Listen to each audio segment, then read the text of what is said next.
This is the new TC Pride Podcast, episode 42, part 2 of on-location coverage of the 2017 Minnesota AIDS Walk. TC Pride Podcast, we are on location at Boom Island in Minneapolis for the Minnesota AIDS Walk, and I'm here at one of the places that is bound to be very popular today. I found the hot chocolate booth, and I'm here with a couple of our volunteers. Can you please introduce yourself and tell me how you got involved with the project today? Sure. My name's James. I'm actually an employee at MAP, and I just wanted to help support the cause today. My name's Ella. The AIDS Walk has been a big part of my life for a long time, so I'm just here to keep it going. Well, you're providing a very valuable service today. Tell me about the hot chocolate and marshmallows. Not gonna. Well, it's sort of a departure from, the AIDS Walk in the past has been over the summer, so trying to embrace the winter, we wanted to make it really warm and welcoming and kind of help people be comfortable out in the cold, I think. So having the hot chocolate and the fire and the s'mores, just a way to keep people like warm and cozy, but sort of own this Minnesota winters that we all love so much. So kind of where the hot chocolate idea came from, I think. My name's Daniel Jude. I am actually a pharmacist, and I got involved many years ago, about 4 or 5 years ago, just by volunteering, and I loved what I saw, and it felt so important. I do a lot of HIV work in the pharmacy, so it was a perfect tie back to the community and really kind of connect the circle, not just patients taking medications, but patients receiving services to make sure that holistically they're getting good health outcomes. My name is Andy Hamp. I'm a physician. I work at Park Nicollet, and I work in general internal medicine, primary care, transgender medicine, and hospital medicine. And I'm not quite sure, just sort of happened. I have certainly been aware of MAP for a long time, and had a lot of people that I know in the community, and that's kind of how I just got involved. And certainly professionally, I've interacted with patients and that arena as well. So for people who might not be familiar with the event, it's more than a walk. There's lots of activities and lots of interactive activities going on today. Daniel, you're actually walking around carrying some little poster boards here. Can you tell folks about one of the activities going on today? Sure. So any good walk's obviously going to involve social media, right? So today we've got BD portraits. They're taking pictures. Obviously, people are holding up signs saying Minnesota AIDS Walk. Those pictures are actually put online right away. I think he's uploading to Facebook like instantly, so you can go grab them from Facebook, or I think he said he can text them to you as well, really fast, so you can work with that and really try to build up buzz for the walk earlier on, like real-time buzz, to maybe get people here. Maybe they forgot about it, and this could be a good reminder. Awesome. Sounds like fun. And one of the things I'm really looking forward to is the remembrance tree, where you actually get to write down a memory, something that means something strong to you, maybe a loved one that passed away, or maybe why you're here, why you walk, why you fight every day. It could be you yourself impacted with HIV. It could be a family member. It could be a friend, a coworker. The cool thing about the remembrance tree is you get to write that down on a ribbon, and then everybody's tying it to the tree. So we have this one large monument to all the different memories and the reasons why we're here today. So which, again, I think is really awesome. Awesome. Well, thank you so much both for your time, and enjoy the rest of the day. Thank you. Yeah, thanks. TC Pride Podcast. We're on location at Boom Island, Minneapolis for the Minnesota AIDS Walk, and we've been talking to some board members. There's all kinds of fun and exciting high-tech activities to do today. I'm here with one of our artists. Can you introduce yourself and tell me a little bit about what you're up to today and maybe how you got involved? Yeah, so my name is Brent Dundor Arias. I run a studio in Minneapolis called BD Portraits, and I moved to Twin Cities probably about 7 years ago. I actually started a marriage equality campaign photo booth long ago, and it gave me this idea of continuously working with different organizations that I want to support, and producing photo booth type things that they can post and ultimately get their cause out as well. So this is the activity that's been at a few events, actually. I know we saw you at the Out Front Gala, and you've been involved, like you said, in the community for a long time, kind of doing these activities. This is the one where people take their picture with the hashtag and that kind of thing, and it's posted immediately, right, on social media? Yeah, so that's a new thing. I've kind of taken technology that would be used probably usually at like weddings and other things like that, and I've kind of made it more of a activist type of role where each individual can say what they want to say.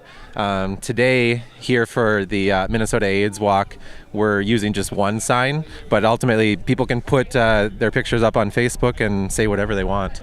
Cool. So if there's other maybe nonprofit, other organizations in the community that would like to have you come and show up at their event and provide this service for the event, where can they get a hold of you? Where can they find you online? Yep. So I have my website is bdportraits.com. Great. Thanks so much for your time. Enjoy the rest of the day. Thanks. Dan Hibbs. Jason. Brooke. Emery. We do the AIDS Walk every year. We did it in New York when we lived in New York. We've lived here for 3 years. We've done it 3 times. I picked the name The Sparkle, so we have glittery hats, and yeah, we're out to show our support for the community. We just wanted to bling ourselves up and look fancy. Yeah, so tell me about these hats a little bit, because unfortunately it's a podcast, so people can't see them, but tell me about them a little bit. Well, we took some time to bedazzle, glitter our hats with our name on them, and dump a whole bunch of glitter on them. And it was kind of messy. A little bit of puffy paint involved and all kinds of... Yeah, some puffy paint, and we did it one afternoon, and we're excited to be here today. It's a little chilly, a little colder than I expected, but we're excited to do the walk this year in this different type of atmosphere. TC Pride Podcast, we're on location at Boom Island in Minneapolis for the Minnesota AIDS Walk, and I'm wandering around the puppet show activities area, and I ran into a couple of musicians. Can you please introduce yourself and tell me how you got involved with the project today? Sure. My name is Ollie Johnson, and I am an artist associated with In the Heart of the Beast Puppet and Mask Theater. My name is Rosie Jablonski. Yeah, so both me and Rosie, we are going to be doing some interactive story songs, or cantastorias. So they are songs that involve audience participation, and we have some puppets here with us, and we'll be getting the audience involved with wearing some awesome puppets. So I'm not an expert in puppetry, but you got some pretty cool puppets back here. That looks like they're kind of made out of paper mache or something. So it's a podcast, so unfortunately people can't see them. So maybe you can describe a couple of them for folks. Certainly. We have several animal heads that kind of go on like a hat or a mask. We've got some green and yellow giant cardboard goldfish. We have a beaver that's made by gluing pieces of paper bag in tiny bits all over the outside of the beaver head, so it looks really textured and beautiful. We have a giant rooster, we have a giraffe head, a really crazy looking dog, a frog, a rhinoceros, a raccoon, and also some hats that we're gonna wear to be the narrator characters later on. We're hoping to get a lot of audience participation to wear these animals. Wow, looks like a good time. So we were talking before we started recording here. You do this kind of throughout the Twin Cities, sort of on a regular basis? Yeah, so I'm a freelance artist and a freelance teaching artist. So anywhere someone invites me, I will come and do my thing. So that anywhere from audience participation, performances, to cranky shows, to puppet shows, all kinds of performance we do. I play accordion, so I'm a musician as well, and I'm also a visual artist. You can check me out at olliejohnson.com. I make pop-up books, and I do a lot of interactive artwork. I don't have an artist website, but you can track me down and get your hair done at Curl Power Salon. curlpowersalon.com. Awesome. Might stop by. Thank you very much for your time. TC Pride Podcast. We're on location at Boom Island for the Minnesota AIDS Walk, and kind of in the quilting puppet show area here. And I'm here with a couple of quilters. Quilters, would that be accurate? I don't know. So a couple of people here at the activities area. Can you please introduce yourself and tell me why you're here today? Yeah, my name is Chelsea Matheson. I actually work for the Minnesota AIDS Project as a community educator, so I'm really excited to be here and having fun doing the quilting and a little crafting today. Yeah, so it's in kind of homage or reference to like the AIDS quilt back in like the 80s. So everybody's just kind of making their own square, and then we're going to put it all together and just have it as a really nice memorial thing. So maybe for people who aren't familiar sort of with the the tradition of the quilt in the community, can you maybe just talk about that a little bit, please? Yeah, so in the 80s, back in the early days of the AIDS epidemic, one of the most or largest memorials that was out there was the AIDS quilt, and people from all over made different quilting squares basically to memorialize someone that they had, they knew that had HIV or an AIDS diagnosis, or they had lost somebody. And then it was displayed on, I think, at the National Mall in Washington, D.C. And so it was like part memorial, part like, protest and activism, and it's just become a really big part of, the history of HIV and AIDS and the fight against it. Okay, well, thank you so much for your time. I'll let you get back to quilting. Enjoy the rest of the day. Thank you. My name is Matt Tobierne. I'm the Public Policy Director at the Minnesota AIDS Project, and I'm here staffing the MAP booth, doing HIV education and answering questions and letting folks know what we're up to and the services we provide at MAP. My name is Sarah Wilcox. I work in the housing department as a housing specialist at MAP. I am helping Matt out, informing people all about HIV and the actions we can take. So it looks like you got a lot of information out here. You got some books and flyers, and so because it's a podcast, people can't see your beautiful display here. Can you maybe tell folks a little bit about some of the information you're helping out people with today? Yeah, we've got a lot of information, basic HIV 101 facts, how to keep yourself safe. We have a book on the history of the AIDS Walk that goes back from the very early years. And then we also have some pins and brochures on the various services that we provide for people who are living with HIV, who may be in need of various services. And then also we do a lot of prevention services, including HIV testing, condom distribution, and outreach.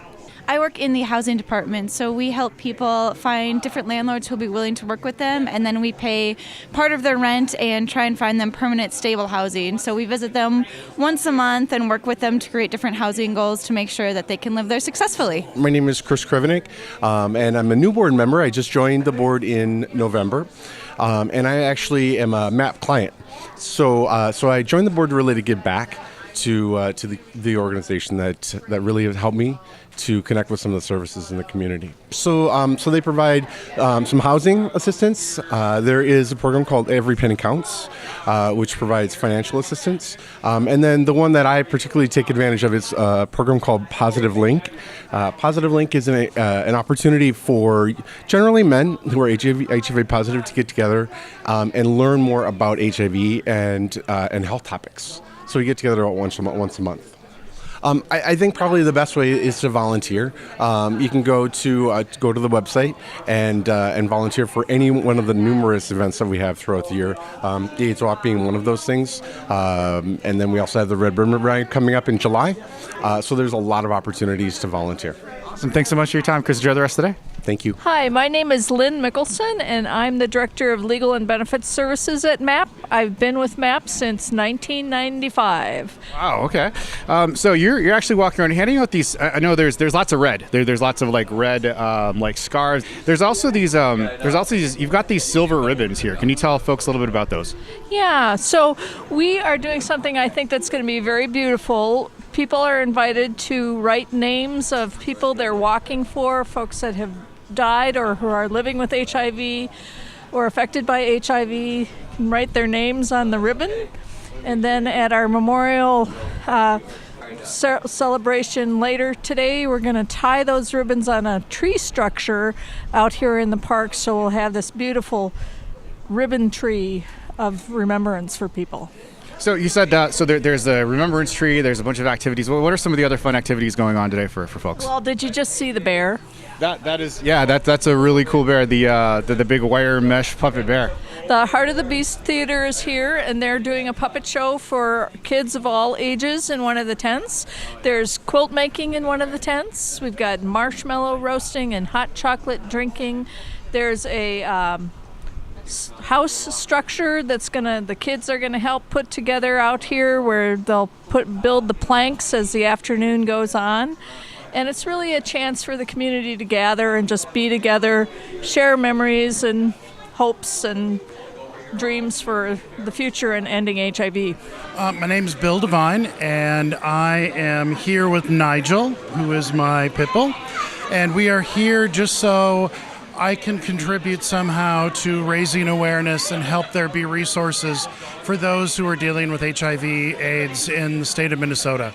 So it looks like Nigel's staying warm today. He's got like a little hoodie on. It looks like a coat on with he has a little coat with a hoodie and everything. So he's ready to go. It looks like it's like an anti-bullying kind of statement there. Yes, absolutely. Nigel is an anti-bullying. Yes. Awesome. Bully breed who doesn't want to be bullied. Well, my name's Teresa Linehan, and I'm a puppeteer and theater person. And I was invited to come on board.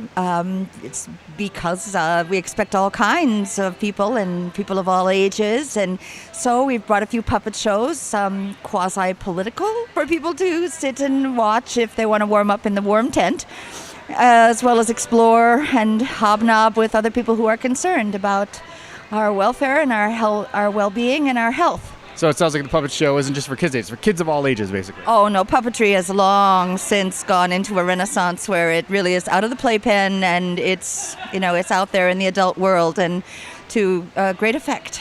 So can you tell me a little bit more about your specific program today? I'm looking at a little bit of your stage set here, and there's a sign that says "The Cat Came Back." Can you tell me about that at all? Right. Well, this is a cranky. Actually, it's a form of puppetry that was, I'm told, invented by the Chinese. It's a box, and it has 2 spools in it, and on those spools you put a scroll of paper with illustrations, and then you can turn a crank, and that scroll unwinds the drawings. So it's sort of like primitive animation, sort of like a very primitive TV or primitive movie.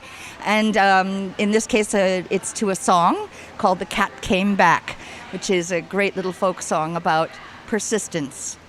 I love it. Well, thank you very much, and good luck with the show today. Thank you so much, Ryan. TC Pride Podcast. We're on location at Boom Island in Minneapolis for the Minnesota AIDS Walk, and I'm here with a couple of attendees. Can you please introduce yourselves and tell me how you get involved today? Hi, my name is Sister Kimbucha, and I'm with the Ladies of the Lakes. And I'm Sister Jiz Taylor, also with the Ladies of the Lakes. So, for people who aren't familiar with the Ladies of the Lakes, they've probably seen them around, actually. So, you're very identifiable with your particular sort of wardrobes and stuff. Can you tell folks about that, please?